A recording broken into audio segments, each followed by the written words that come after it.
Imagine for a moment that there's something inside your mind, something silent, almost invisible, that has been making decisions for you for years. Something that makes you wake up every day, work hard, try to save, avoid debt, do everything you've always been told was the right thing to do. And yet at the end of the month, you look at your account and realize that practically nothing has changed. You're not worse off, that's true, but you're not better off either. And that's exactly the problem.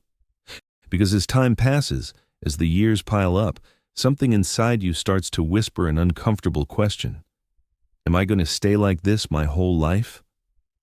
What if I told you that this stuckness, this feeling of running in circles with money, has absolutely nothing to do with how much you earn, with your profession, with the country's economy, or with your luck? What if I told you there's a single mental error, a thought pattern so subtle, so well disguised as wisdom, that it manages to convince intelligent, disciplined, hard-working people to live entire decades without ever truly prospering? In the next few minutes, I'm going to show you exactly what that error is. I'm going to show you how it gets installed in your head from childhood, how it camouflages itself in your simplest day-to-day decisions, and most importantly, how you can finally deactivate it and start seeing money in a way that few people see it. If you stay with me until the end, I guarantee that something inside you will change. You'll start to notice things that have been right in front of your eyes the whole time, but that you never noticed before. And maybe, just maybe, this will be the turnaround you've been waiting for years. So take a deep breath, get comfortable, and come with me.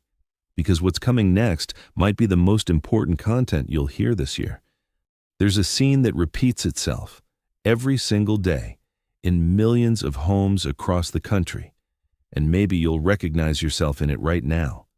It's that scene where a person comes home, tired from work, opens the banking app, looks at the balance, makes a slightly disappointed face, closes the phone, sighs deeply, and thinks to themselves, "Next month I'll get organized better." But next month arrives and the story repeats. Then the following year comes and the story stays the same. Then the next decade arrives and the person realizes with a bit of a shock that they're living the exact same financial life they were living 15 years ago. The numbers changed a little, maybe the salary went up, maybe they switched cars, but the inner feeling is exactly the same. That feeling of lacking, that it's never enough.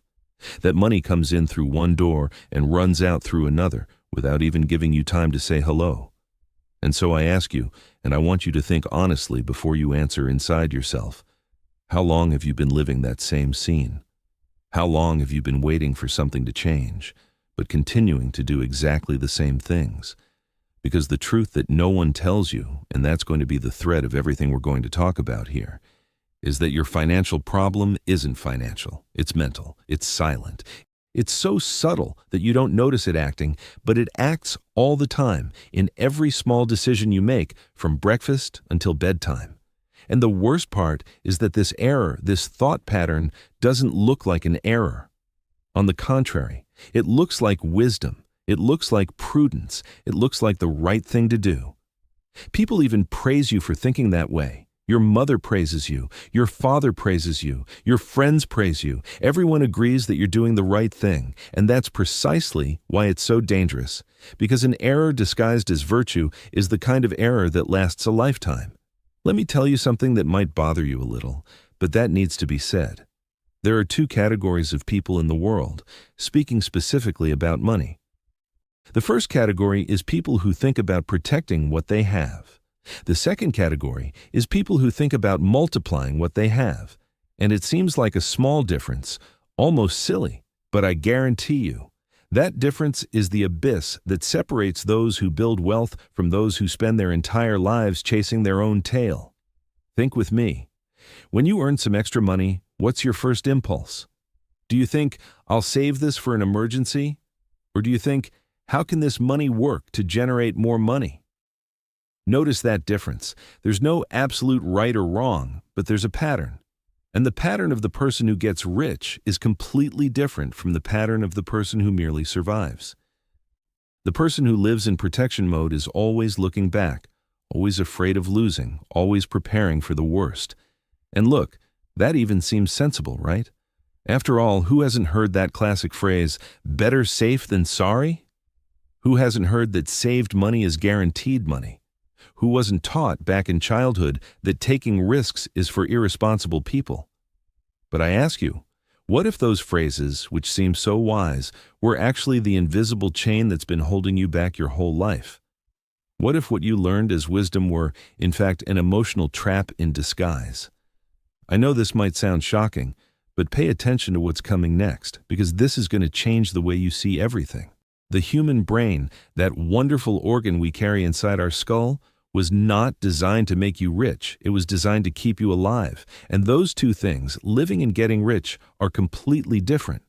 The brain hates uncertainty. It hates change. It hates risk. To the brain, everything new is potentially dangerous, and everything familiar is safe, even if the familiar is a mediocre life, even if the familiar is a bank account that's been stagnant for years. It prefers known suffering to unknown pleasure. And that's where the silent tragedy of millions of people lives. They're not stuck because they want to be. They're stuck because their brain is doing exactly the work it was designed to do, which is to keep them precisely where they are. Now tell me something and answer honestly. How many times have you had an opportunity in front of you, a real chance to change levels, and you chose not to take it? How many times has someone offered you something, presented you with a path, invited you into a partnership, shown you an investment, and you backed away? And what excuse did you give yourself? Was it, it's not the right time? Was it, I need to think about it more? Was it, it's too risky? Was it, this isn't for me? Yeah, each one of those phrases, every single one, is the voice of that mental error speaking. It's the brain's protection system working perfectly, preventing you from advancing, convincing you that staying still is safer than moving. But there's a detail that this mechanism doesn't tell you, and that changes everything. Staying still is also a decision, and staying still also has a cost. The cost of staying still is the life you could have lived. It's the freedom you could have had. It's the comfort you could have provided for your family. It's the peace of mind you could have achieved in your more mature years. And that cost, unlike the cost of taking risks, is a cost you don't see in the moment. It accumulates silently, year after year, until one day you look in the mirror and realize you spent entire decades living below your potential. And then I ask you again, and this time I want you to really feel the question. Are you willing to keep paying that price? Let's talk now about how this mental error got installed inside you, because understanding its origin is the first step to being able to see it and deactivate it. This pattern, in the vast majority of cases, wasn't born with you. It was planted, it was sown over years by the people who loved you most, who had the best intentions in the world, but who were, without knowing it, transmitting to you a mental programming that they themselves inherited from their own parents and grandparents. Think about the phrases you heard during childhood. Money doesn't grow on trees. You have to work hard for a living. Rich people are all dishonest. We're not in that class. A bird in the hand is worth two in the bush. Don't trust promises of easy money. Those phrases seem harmless, right? Some even seem wise. But each one of them is a brick in the construction of a mindset that sees money as something scarce, dangerous, dirty, distant. And when your brain, still as a child, absorbs those messages, it automatically creates an emotional association. Money equals difficulty, money equals distrust, money equals something that's always out of my reach. And guess what? 20, 30, 40 years later, that association is still there, working behind the scenes, sabotaging every one of your decisions. That's why, when an opportunity appears, you feel discomfort. When someone talks to you about earning more, you become suspicious.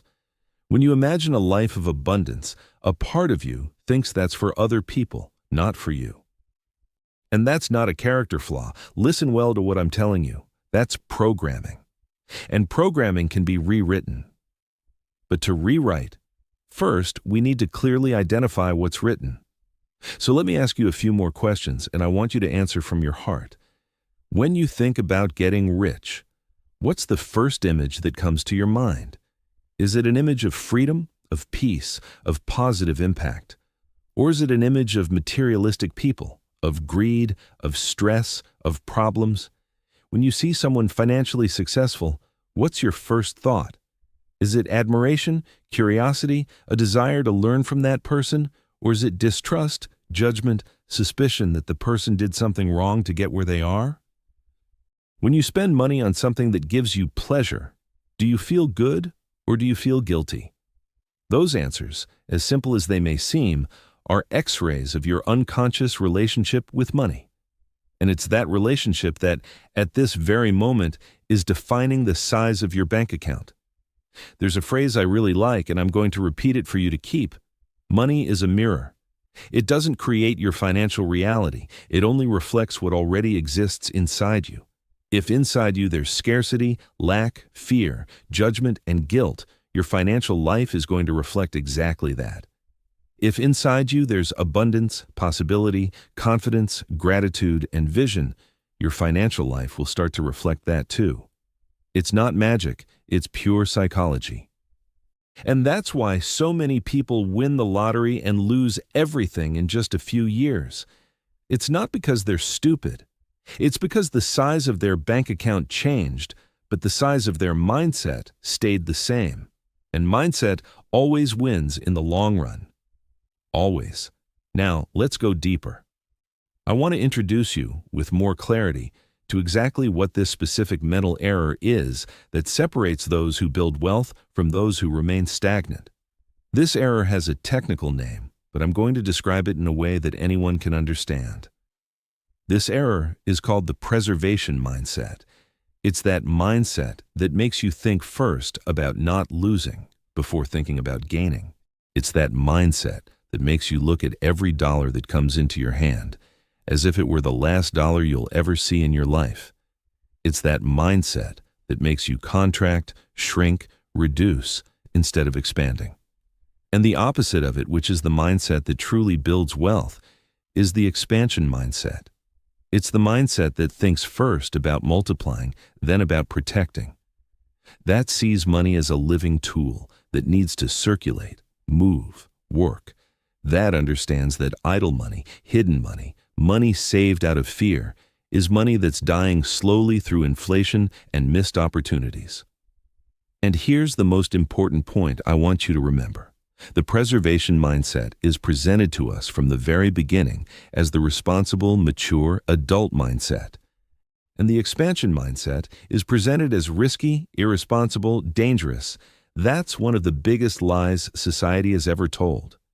Because the truth is that living in preservation mode is the most guaranteed path to ending life without having built anything relevant. And living in expansion mode, with intelligence and strategy, is what allows ordinary people with no special talent, no inheritance, no luck, to completely transform their reality. Think about the richest people you know. People who got rich from scratch. I'm not talking about those who inherited. They all have one characteristic in common. They think in plays. They think in moves. They think about, how can this resource grow? Not, how can this resource sit in a safe place? And the average person does exactly the opposite. The average person takes the money and looks for the safest place to stash it. Usually a place that yields less than inflation. Usually a place where the money is, in practice, being slowly destroyed. And they think they're being prudent. They think they're doing the right thing. But in reality, they're just following the script of someone who's going to die financially mediocre. And I know that word mediocre hurts a little, but I'd rather hurt you with the truth than deceive you with a lie. Because you're not here listening to me to be flattered. You're here listening to me because part of you knows something needs to change, and that part of you is absolutely right. Let's talk now about something few people have the courage to discuss openly, but that's essential for you to understand the full picture: the relationship between identity and money. Your identity is the story you tell about who you are, and your bank account is ultimately a reflection of that story. If you identify yourself as a person who never had luck with money, your mind will work tirelessly to keep that identity true. If you identify yourself as a person who doesn't understand finance, your brain will block learning in that area to protect the coherence of your identity. If you identify yourself as someone who deserves little, You'll unconsciously sabotage every opportunity to receive more. Why does this happen? Because the brain has an obsessive need for coherence. It can't stand living a reality that contradicts the story you tell about yourself. So either you change the story, or reality will continue exactly as it is. And here's the question that can change your life if you answer it deeply. What story are you telling without realizing about you and money? When someone asks how you're doing financially, what's your automatic answer? Do you say, "I'm getting by, making ends meet"?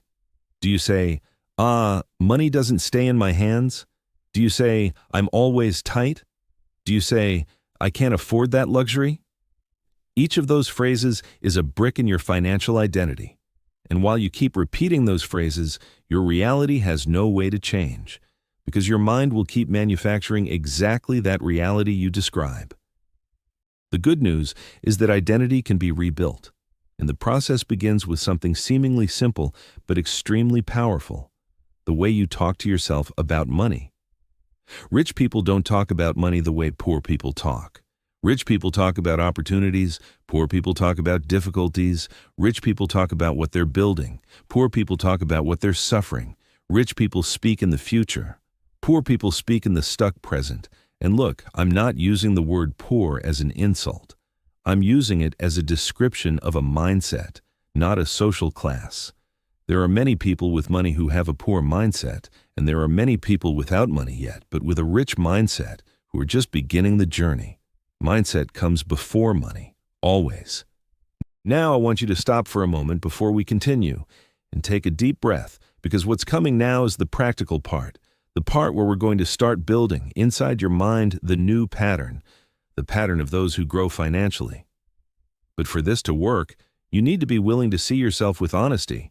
No masks, no excuses, no "with me it's different" attitude, because with you it's not different. With no one is it different. The principles of prosperity work for everyone, the same way, no exception. What changes is just whether the person allows themselves to apply those principles or not. The first step of this reprogramming is what I call the inversion of the question. The person in stagnation mindset asks themselves all the time, "How much will this cost?" The person in growth mindset asks, "How much can this return to me?" It seems the same, but it's completely different. The first question focuses on loss. The second focuses on gain. The first contracts the mind. The second expands the mind, and the expanded mind sees things that the contracted mind simply cannot see. Let me give you a practical example. Imagine that a course, a training, a certification, an opportunity to learn something new appears for you, and that thing costs, let's say, $2,000. The stagnation mind immediately thinks, $2,000? I don't have it. It's expensive. I can't. And the conversation ends there. The expansion mind thinks differently. $2,000. If I apply what I learn and generate $10,000 in return over the next 6 months, that's one of the best investments of my life. How do I get those $2,000? See the difference? One mind closes doors, the other opens windows. And the funny thing is that often the person in stagnation has the $2,000. They just aren't willing to use the $2,000 to grow.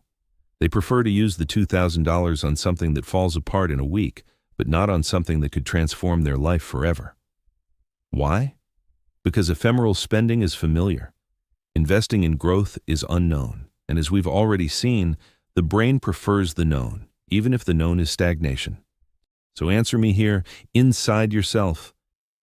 When was the last time you invested in yourself? I'm not talking about buying things. I'm talking about investing in knowledge, in capability, in development, in something that increases your value as a person, as a professional, as a human being operating in the world. How long has it been since you did that? And could it be that perhaps this is exactly the point that's blocking your growth? Because there's a silent law that governs the financial universe, and it's this: your level of income tends, in the long run, to match your level of added value. If you want to earn more, you need, first, to be worth more. And to be worth more, you need to invest in yourself. There's no other way. Shortcuts don't exist. Lotteries and inheritances don't last for those who don't have the mindset. The real path is always the same: Increase the inner value to increase the outer value. Let's go to the second step of reprogramming, which is understanding the difference between active scarcity and active abundance. Active scarcity is when you make decisions out of fear of not having. It's when you choose a path, not because it leads you where you want to go, but because it seems to reduce the risk of losing the little you have. And that posture, which seems so sensible, is exactly what keeps your life small. Because when you decide out of fear, you decide small, you decide short, you decide immediate. And a big life isn't built with small decisions. Active abundance, on the other hand, is when you make decisions from the question, where do I want to go? It's when you look at the horizon first and then think about the steps. It's when you trust that there are enough resources in the world and that your job is to position yourself to access those resources. And look, I know this might sound a bit ethereal, a bit spiritualized, but I guarantee you it's pure practice.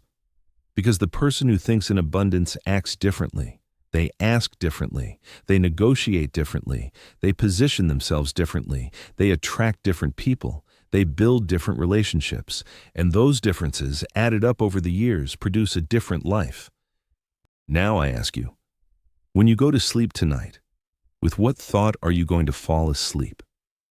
Will it be a thought of, tomorrow will be just another day like the others, struggling to survive? Or will it be a thought of, tomorrow I'm going to start building something different, a small movement that will generate a huge effect down the road? The quality of your thoughts before sleeping and the quality of your thoughts upon waking are two of the biggest indicators of the size of the life you're building. Because it's in those moments that your subconscious mind is most open, most receptive. And what you plant in those moments, you harvest in the months and years that follow. Now, let's address a topic that makes a lot of people uncomfortable, but that I need to put on the table, because without it the conversation is incomplete. Your circle of acquaintance. There's a famous study that you may have heard of that says your income tends to be the average of the income of the 5 people you spend the most time with. And when you hear that for the first time, it sounds exaggerated. But if you stop to analyze with honesty, you'll realize it's not exaggerated, it's an observable pattern. Why? Because the people you spend time with shape, in large part, your way of thinking. They shape what you consider normal. They shape what you consider possible. They shape what you consider too ambitious or too safe.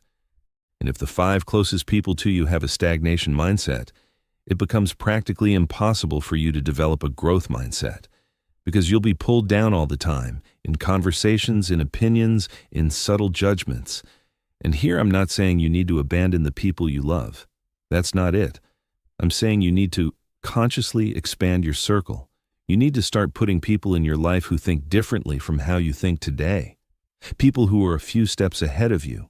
People who talk about projects, about building, about the future. And that nowadays is easier than ever. You can access brilliant minds through books, podcasts, channels, courses, online communities. You can literally put into your daily life the voices of the people you want to start to resemble. And little by little, without you even noticing, your way of thinking begins to change. Your internal conversations change. Your references change. And when references change, decisions change. And when decisions change, life changes. So answer me with sincerity. Who is populating your mind today? What voices are you listening to every day? Are those voices pulling you up, or are they keeping you in the place where you are? And if the answer is uncomfortable, no problem. The important thing is to recognize. Because what you recognize, you can change. What you deny controls you forever. Let's move on. I want to talk now about one of the biggest mental traps that exists in almost everyone's financial life. The immediate trap.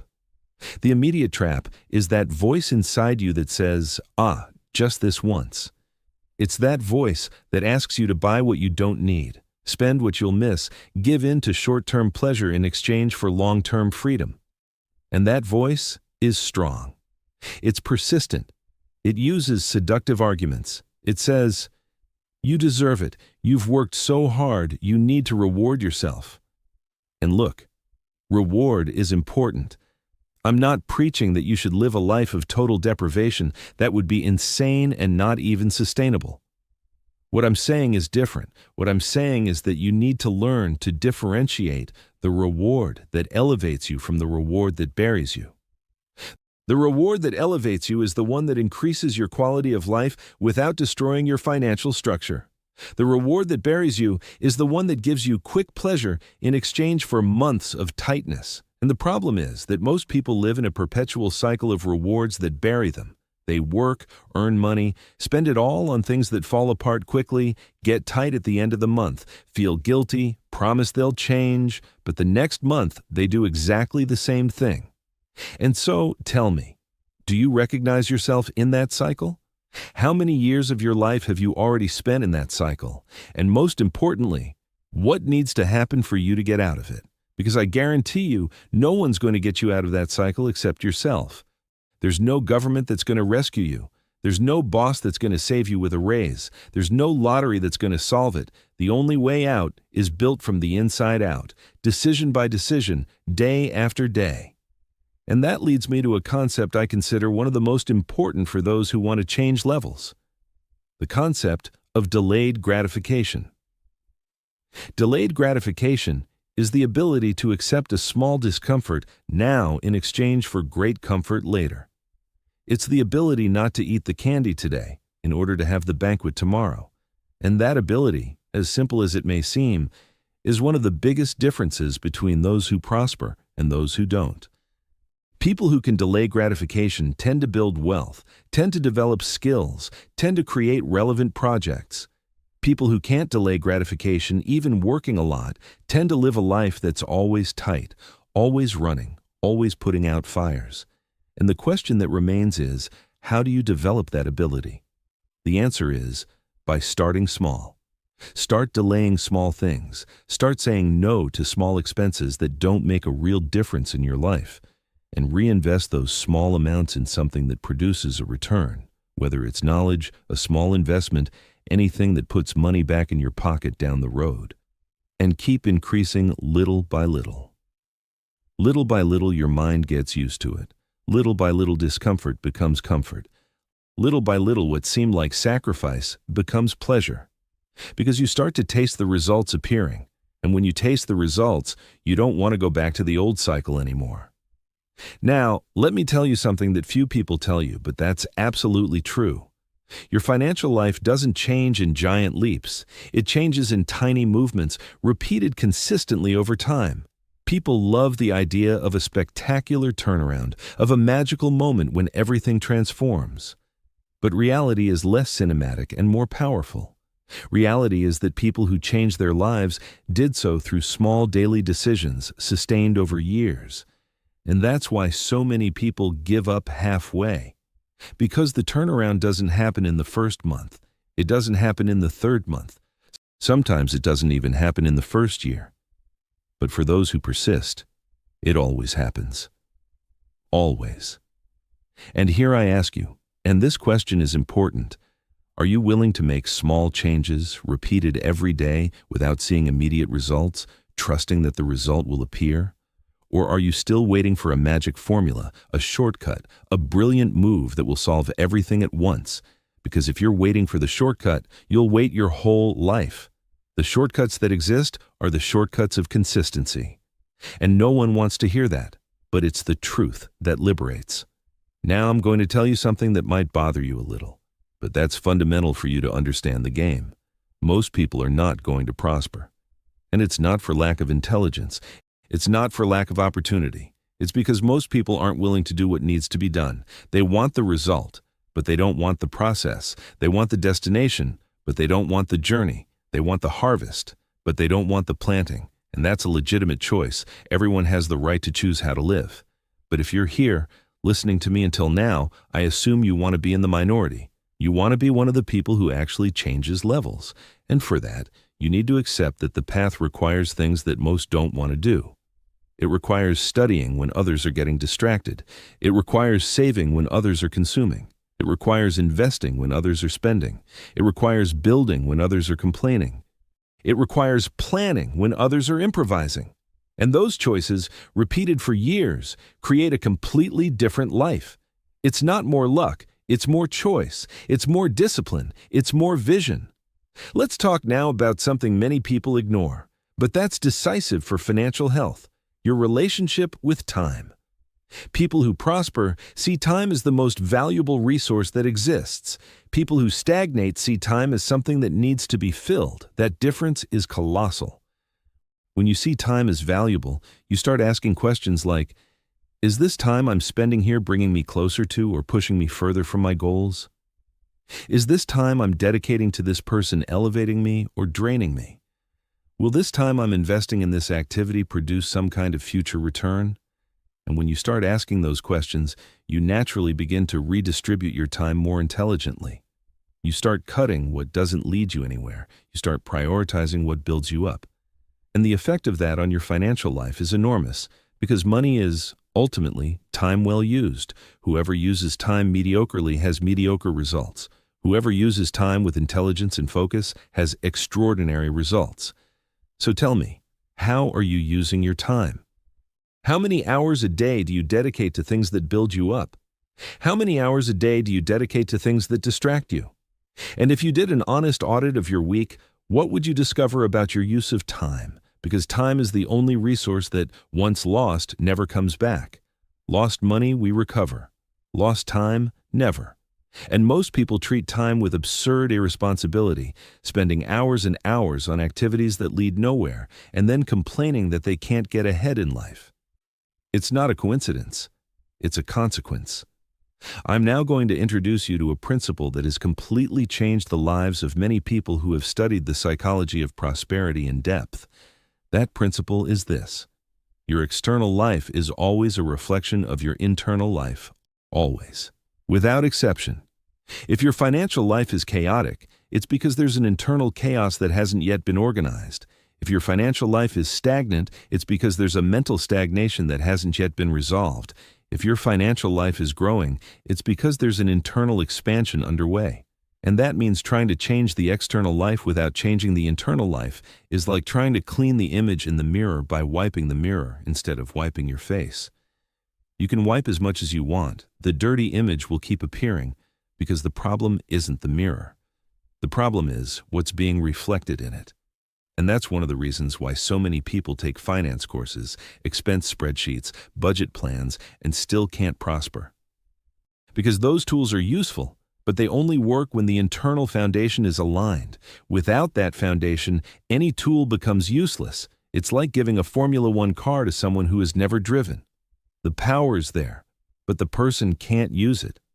That's why the most important work, and the one no one taught you in school, is the work of rebuilding your internal relationship with money. And that work begins with questions like the ones we're asking here. It continues with the observation of your thought patterns. It advances with the conscious replacement of those patterns with more useful ones. And it deepens with daily practice of new ways of thinking, feeling, and acting in relation to money. I want to share with you a practical exercise you can start doing today that has the power to initiate this internal change. The exercise is simple. Every time you feel a thought of scarcity arising in your mind, stop for a moment and ask yourself, is this thought helping me build the life I want, or is it keeping me in the life I already have?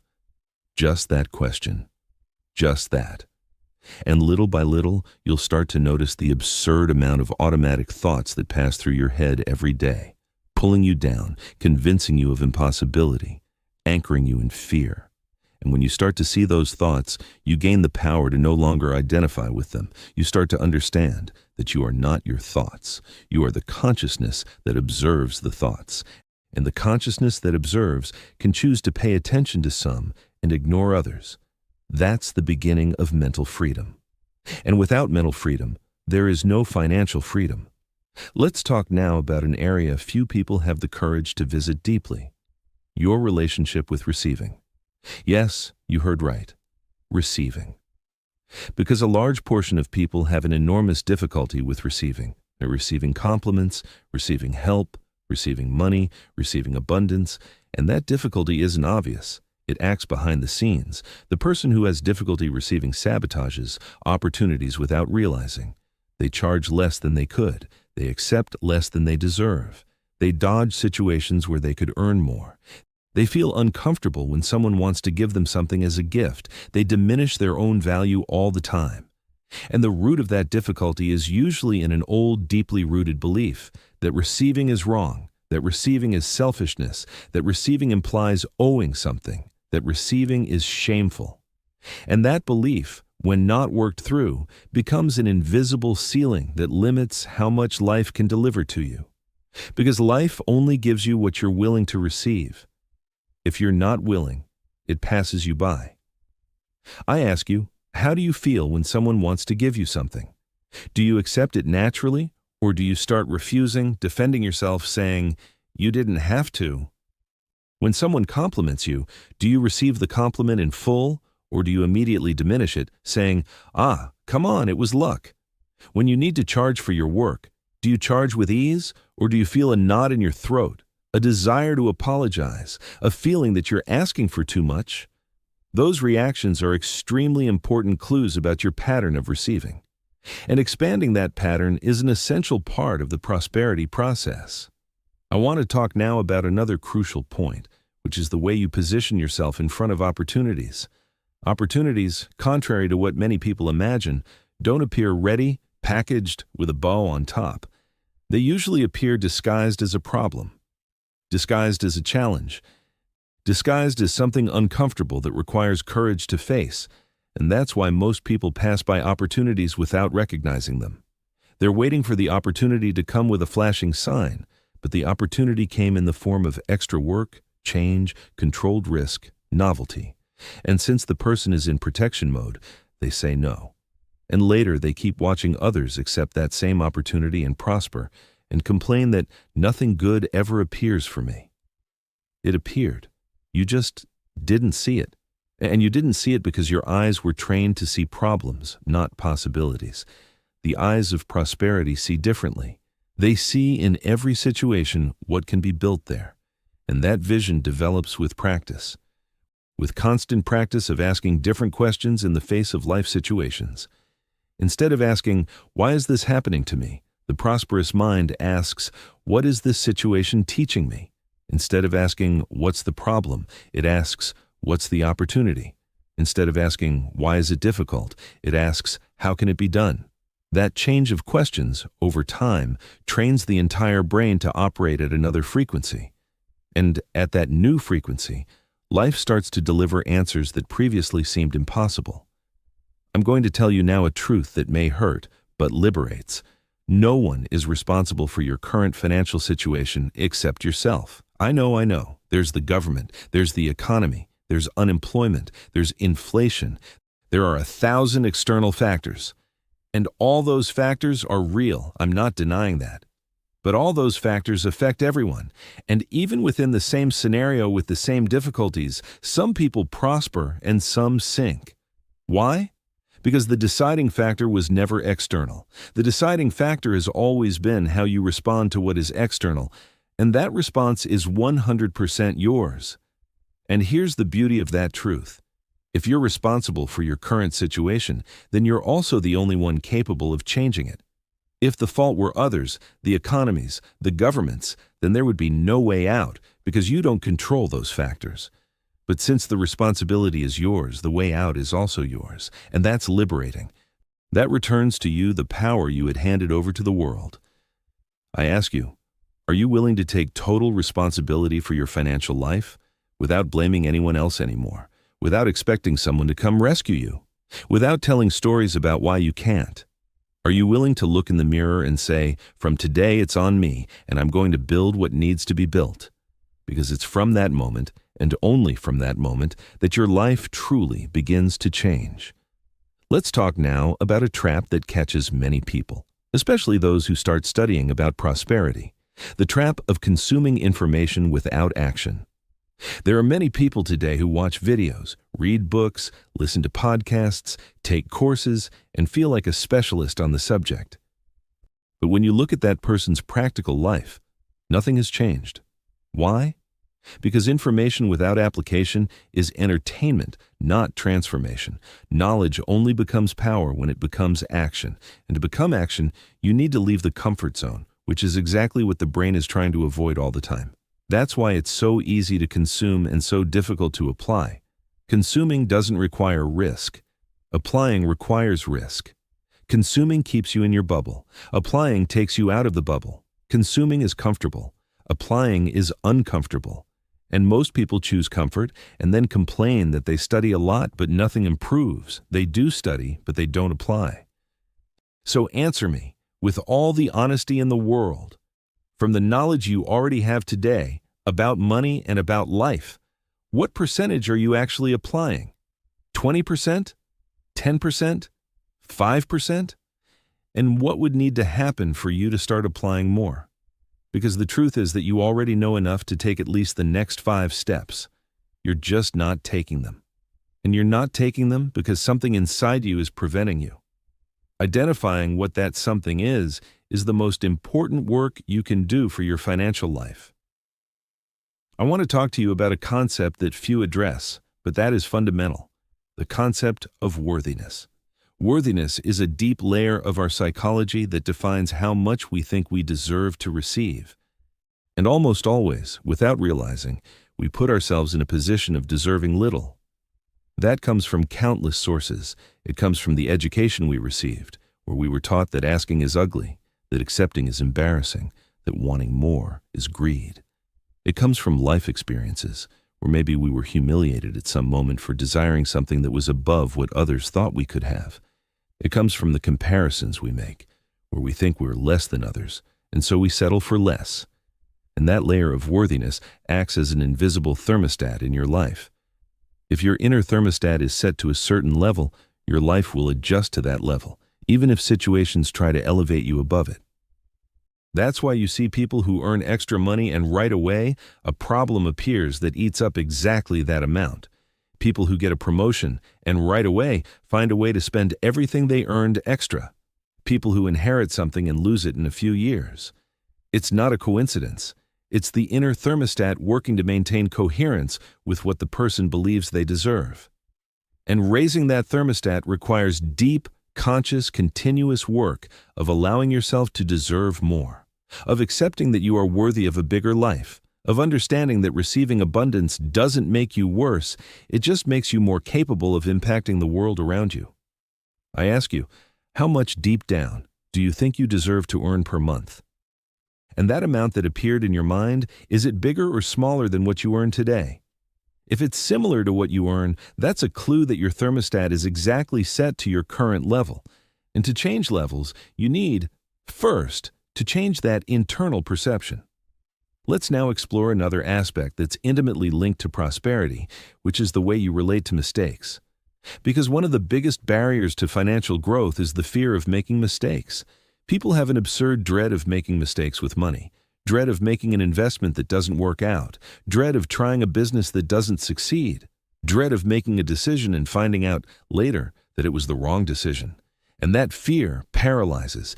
It makes the person not try anything. And if nothing is tried, nothing grows. And here's the point that needs to be understood. Making mistakes is part of the process. There's no building of wealth without mistakes along the way. The greatest investors in the world have made mistakes countless times. The most successful entrepreneurs have a collection of failures.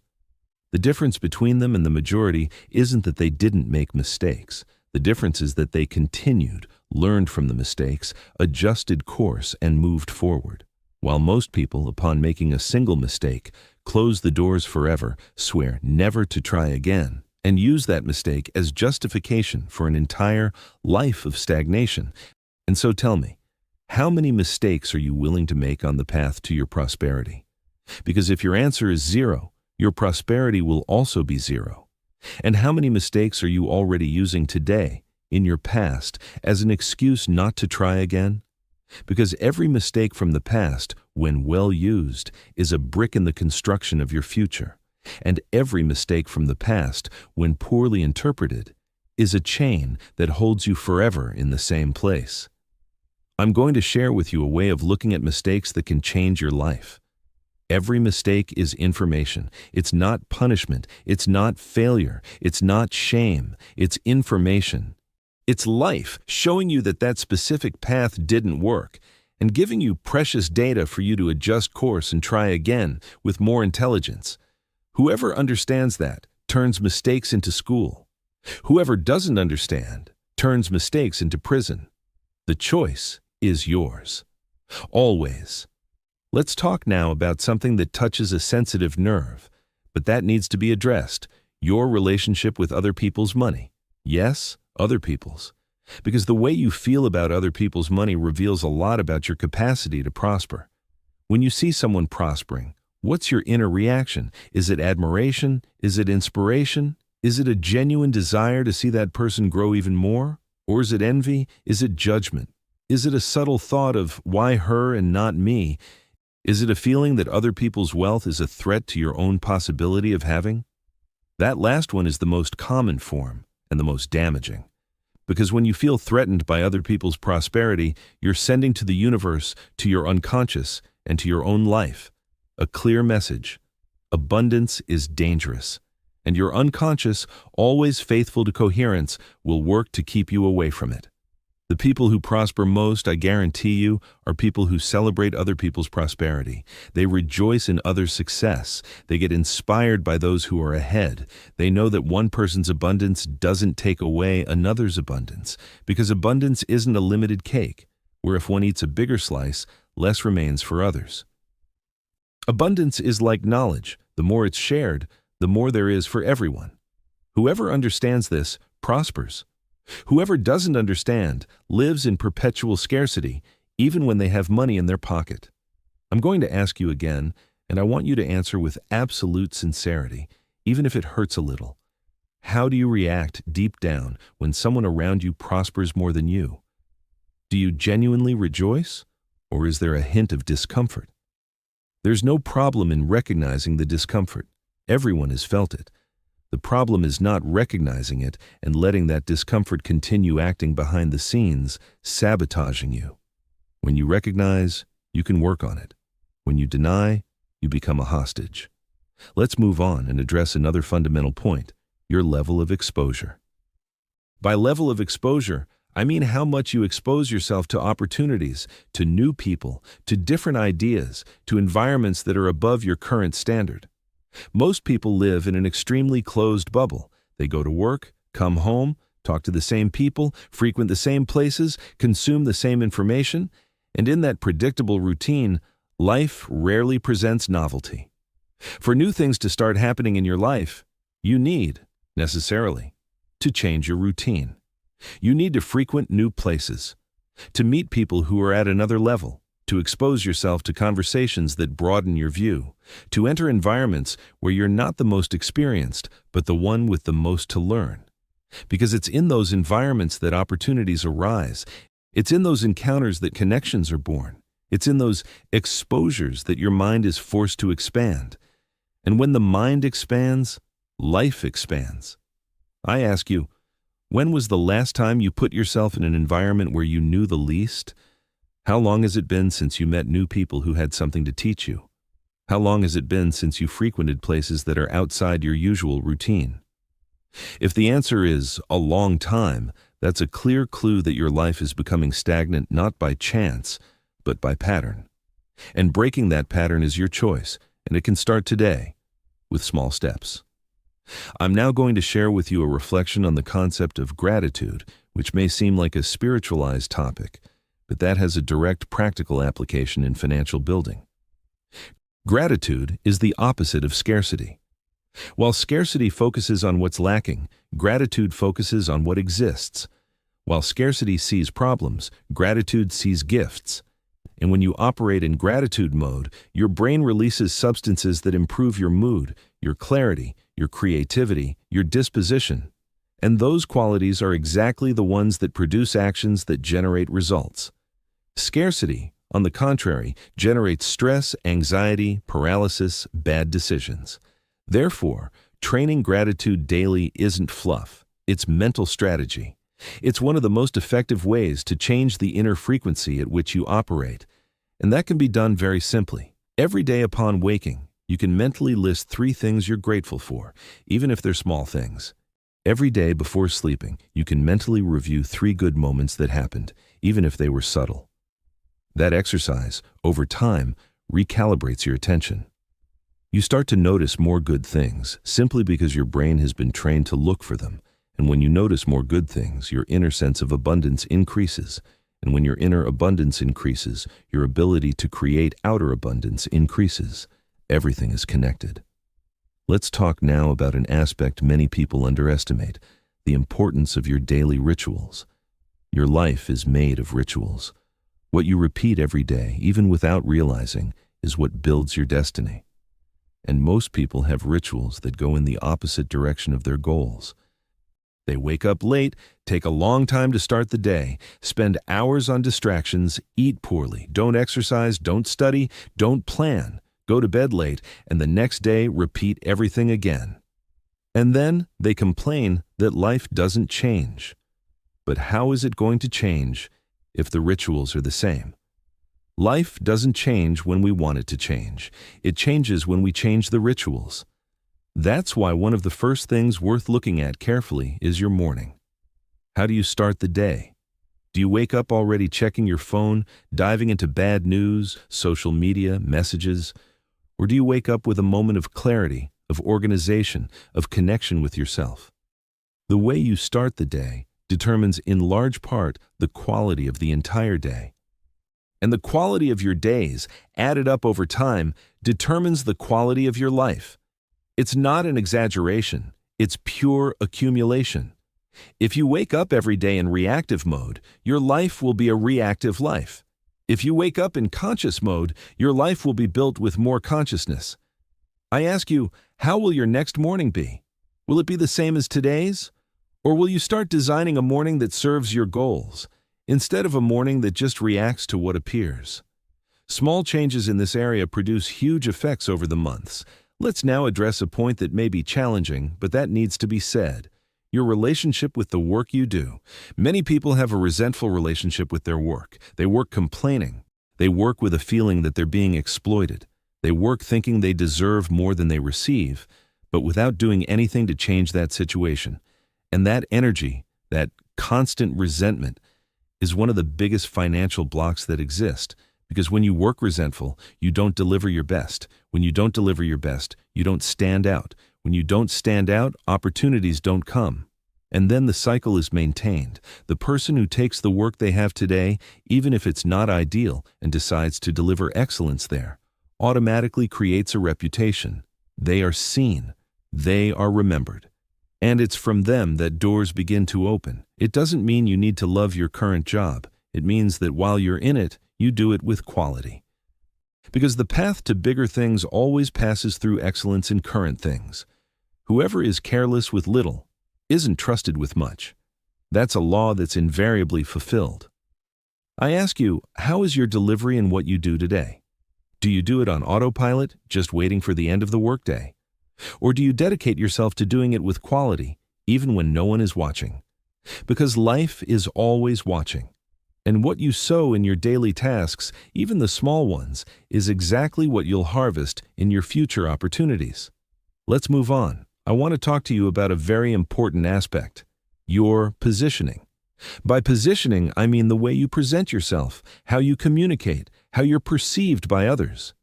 And that has nothing to do with superficial appearance. It has to do with clarity, with presence, with confidence. People who prosper financially have clear positioning. They know who they are, they know what they offer, they know their worth, and they communicate that naturally. Most people, on the other hand, live in confused positioning. They don't know whether to sell high or low. They don't know whether to charge or discount. They don't know whether to assert or apologize. And that confusion is reflected directly in financial results, because the world pays well for those who position themselves with clarity, and pays poorly for those who position themselves with confusion. Working on your positioning is, in practice, working on how you see yourself. Because the way you present yourself to the world is just the reflection of the way you see yourself internally. If you see yourself as someone valuable, you position yourself with value. If you see yourself as someone apologizing for existing, You position yourself with smallness. And the market always pays you according to your positioning, not according to your real merit. Is that unfair? Maybe. But it's the rule of the game. And you can choose to resent the rule or learn to play according to it. I'll now address a topic many people avoid, but that has a direct effect on your financial life, your finances of the past, that is, the debts and financial mistakes left along the way.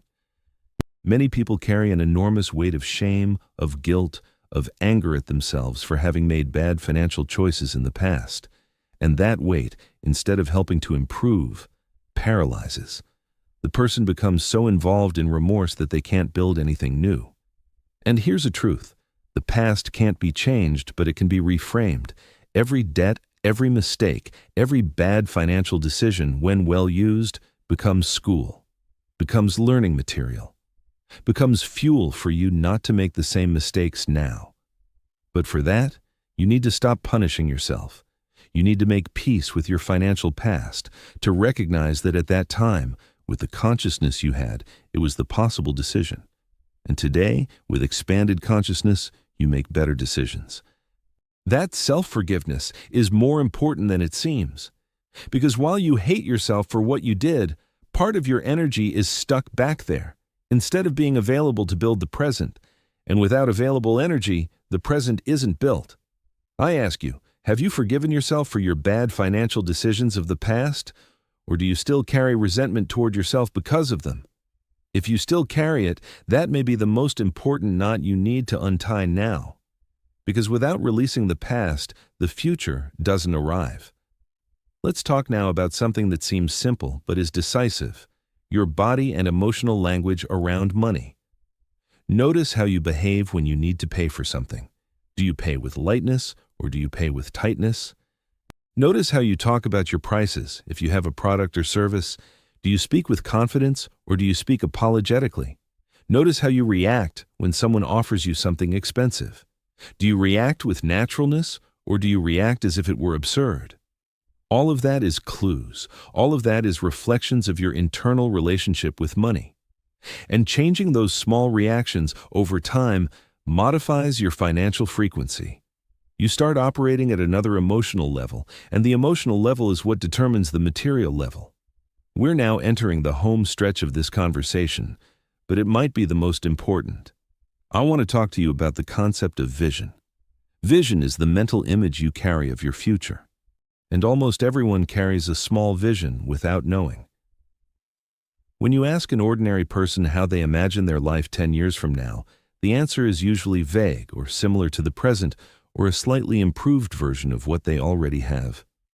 Rare people manage to mentally design a significantly different life, and that limitation of vision is one of the biggest financial blocks that exist because you can only get to where your mind can see itself getting. If your mind can't draw a big life, your life will continue to be small. Therefore, expanding your vision is priority work. And that's done with practice, with imagination, with permission. Permission to dream big. Permission to want more. Permission to imagine a life that may seem absurd today, but that, sustained by years of consistent action, becomes real. I ask you, what's your vision for the next 5 years? Can you, right now, close your eyes and clearly see how you want to be 5 years from now? Where will you be living? What will you be doing? How much will you be earning? What will your daily life be like? Who will be by your side? What impact will you be generating in the world? If you can't see, that's a clue. If you see something blurry, that's another clue. If you see something very similar to the present, that's another clue. The clarity of your vision is directly proportional to the probability of you building it.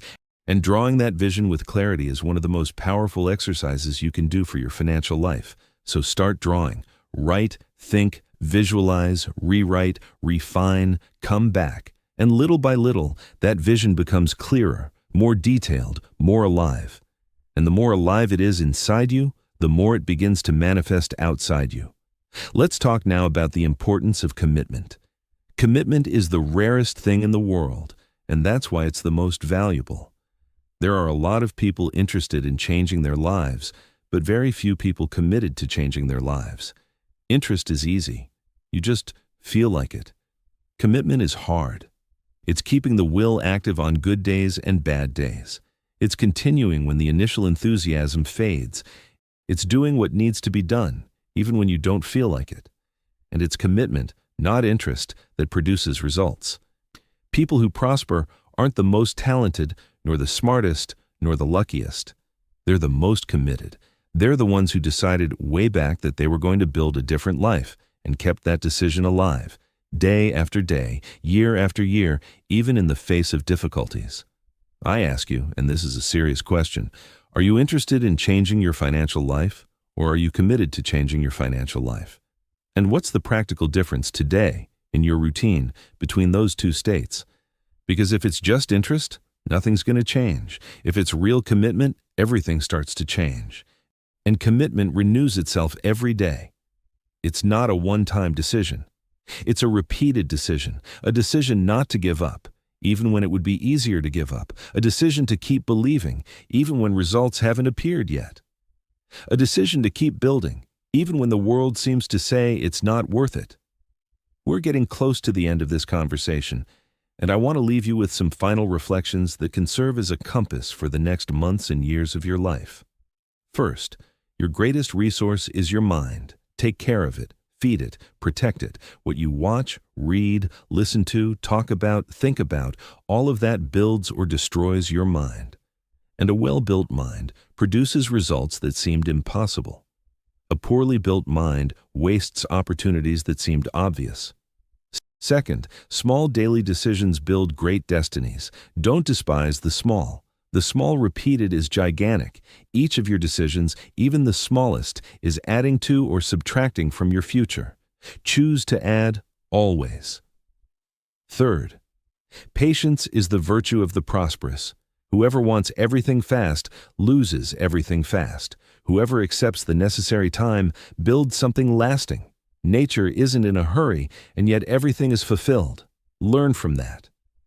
Fourth, you're not alone on this journey. There are people, resources, tools, knowledge available to help you. But you need first to take the step. No one's going to push you. You're the one who needs to want it.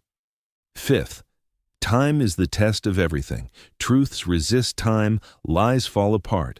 Plant things that will grow with time. Avoid shortcuts that promise much and deliver little. Sixth, your life is your responsibility. Don't outsource that responsibility to anyone, not to the government, not to your boss, not to your family, not to luck. It's yours. And because it's yours, you can change it. Seventh, never stop learning. The day you think you know enough is the day you started regressing.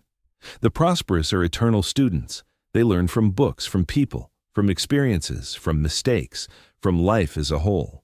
They see every situation as a classroom and every interaction as a chance to evolve. Eighth, take care of your relationships. Wealth without people to share it with is empty. Build people around you who grow with you, who celebrate your victories, who support you in your stumbles. Emotional wealth is as important as financial wealth, and one feeds the other. Ninth, have clarity about your purpose. Money without purpose doesn't satisfy. People who earn a lot without knowing what that money is for end up getting emotionally sick. People who connect money to a greater purpose, to a dream that goes beyond themselves, truly prosper in all dimensions. And 10th, perhaps the most important, start. Start now, not tomorrow, not on Monday, not at the start of next month, not next year, now. The beginning is the most important brick of any construction, and starting doesn't mean doing everything. It means taking the first step, no matter how small. Because the first step opens the way for the second, and the second opens the way for the third, and so the entire road draws itself. Whoever never starts, never arrives. Whoever starts, even slowly, always advances more than the one who waited for the perfect moment. And the perfect moment, I warn you, never comes. There's only the current moment, with everything imperfect about it, and the choice to take advantage of it or not. I want to leave you, before we wrap up, with a few more questions that serve as a mirror. Don't answer now in a hurry. Take these questions and carry them into the coming days, weeks, months. Come back to them several times and see how your answers change as you evolve. First question, Amory, if you continue exactly the way you are today, without changing absolutely anything, how will your financial life be 5 years from now? Second, what in your current mindset do you know you need to change but have been avoiding changing? Third, which beliefs about money did you inherit from your family, and which of them are serving you, and which are limiting you? Fourth, who in your life today is a source of financial inspiration, and who is a source of contamination? Fifth, what would you need to start doing today, even if small, so that a year from now your financial life is at another level? Sixth, what would you need to stop doing today, even if it costs, so that a year from now your financial life is at another level? Seventh, how much do you believe deep down that you deserve to earn per month, and what would need to change inside you for that number to increase? Eighth, what kind of person do you need to become so that the financial life you desire is the natural consequence of who you are?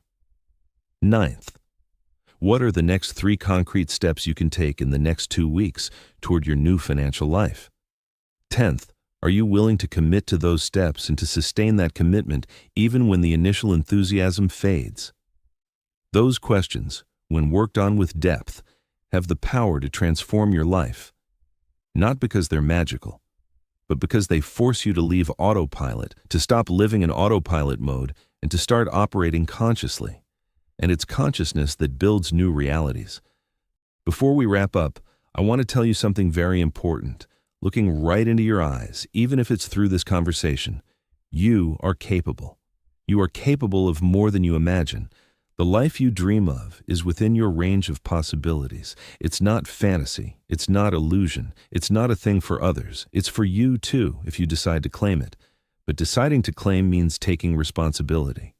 It means stopping waiting. It means starting to build with what you have, where you are right now. It doesn't mean it's going to be easy. It doesn't mean it's going to be fast. It just means it's possible. And the possible, with time, with consistency, with faith, becomes real.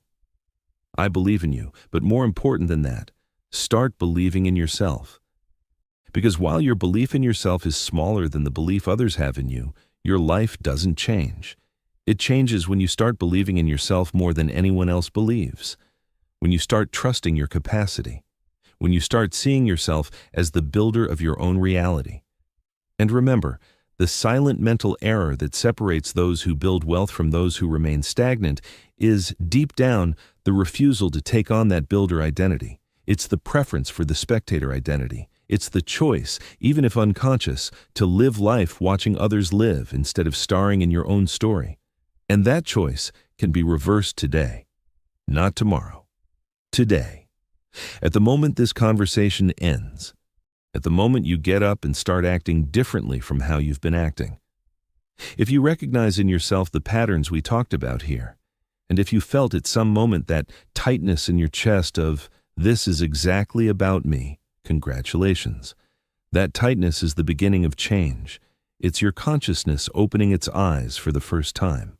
And once opened, it doesn't close again. You may even try to ignore what you discovered, but you can no longer unknow it. And it's in that not being able to unknow that your financial salvation lives, because what is seen can be changed. What is denied continues to govern you. So embrace the truth, even if it bothers you, even if it requires things from you that you didn't want to do, even if it shows flaws you'd rather not see. Embracing the truth is the shortest path to freedom. And financial freedom is, above all, an internal freedom. It's the freedom to think differently, to feel differently, to act differently, to be differently. And when you're different on the inside, the outside reorganizes to follow. That's the best-kept secret of prosperity. It's not in courses. It's not in spreadsheets. It's not in investments. It's in who you are, in who you decide to become. And from that new being, everything else flows. Therefore, from today, I invite you to make a pact with yourself, a pact not to be the same anymore, not to think as before anymore, not to decide from fear anymore, but from vision, not to live reacting anymore, but living building. Not to wait anymore for someone to come solve it, but to start solving yourself. That pact may seem symbolic, but it's real. Because everything that changes in life begins with an inner, deep, sincere decision. A decision you make with yourself, without witnesses, without applause, in the silence of your heart. And it's that decision that changes everything. I'm ending this conversation of ours, but I hope it keeps echoing inside you in the coming days. I want you to revisit, in your thoughts, at random moments of your week, some of the points we talked about here. I want you to catch yourself, at some moment, about to make an old decision, the old way. And at that exact instant, remember that there's another way. I want you to start noticing, in your daily life, the small signs of the mental error we discussed. I want you to start replacing, with patience and practice, those small signs with other, more useful ones. And I want you, a few months from now, to look back and realize that your life began to change exactly from this moment when you decided to pay attention, not to me, to yourself. Because this conversation isn't about me, it's about you, about your power, about your capacity, about your possibility. And those three things are inside you, just waiting for you to recognize them. The choice is in your hands. It always has been, and it always will be. Comment now, with sincerity. What was the point of this conversation that touched you the most? What was the question that bothered you the most in a good way? What was the reflection that stayed hammering inside you? And mainly, what is today your biggest financial difficulty, the one you feel is preventing you from advancing? Share here in the comments, because writing that commitment is the first step to start changing it. And if you got here, with me, until this end, I want you to know that already says a lot about you. It says you're different from the majority. It says you have inside you the genuine desire to evolve. It says you're ready to start building a new life. Take advantage of this momentum. Don't let it cool down. Do something today, even if small, in the direction of what we talked about. It can be writing down a reflection. It can be talking with someone you trust about what you discovered. It can be making a different decision in some situation that came up. The important thing is that the momentum becomes action, because without action, any momentum dissolves, and you go back to the place where you were before. With action, even the smallest momentum transforms into real movement, and real movement, kept with consistency, becomes transformation. I'll see you on the other side of that transformation. I'll see you in the life you deserve to build. I'll see you free, prosperous, fulfilled. But for that, start now and never stop again.